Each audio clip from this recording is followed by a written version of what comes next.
কার কার কাছে পাবদা মাছ ভালো লাগে কোনটো? আমার কিন্তু একদমই ভাল লাগে না। যাই হোক, আমার হাসব্যান্ডের পছন্দ। সো হ্যালো এভরিওয়ান, সবাইকে আসসালামু আলাইকুম।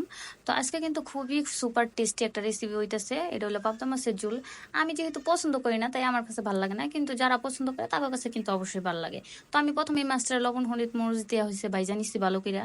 কারণ না ভাজলে হইছে আমার হাসব্যান্ড আবার পছন্দ করে না। ওর নাকি ভাজা মাছ ছাড়া কোনো কিছু ভালোই লাগে না। যাই হোক, তো তেলের মধ্যে এরপরে জিরা ফোড়ন দিয়ে দিলাম অনেকগুলা পেঁয়াজ।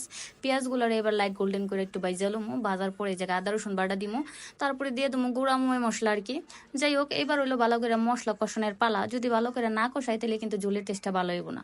আর এবার ঝোলের পানি দিয়ে দিলাম পরিমাণ মতো, কারণ হইলো ঝোলের পানিটা আমার আবার একটু জল জলই ভালো লাগে। যাই হোক, মাছ যেহেতু ভুনা করতেছি একটু কম রাখলেও সমস্যা নাই। আর এবার খুবই সাবধানে পাবদা মাছটা দিয়ে দেবো, কারণ পাবদা মাছ খুবই নরম একটা মাছ, যে কোনো সময় ভেঙে যেতে পারে। এর লেগে ওই লোকে আস্তে আস্তে দিয়ে দিলাম। আর অহন দিয়ে দিব ওই লোকে টমেটো আর কাঁচামরিচ, কারণ টমেটো আর কাঁচামরিচটা এই পর্যায়ে দেওয়ার কারণ হলো মরিচের ফ্লেভারটা যাতে, ঝালটা যাতে খুব বেশি না বাইর হয় তাই।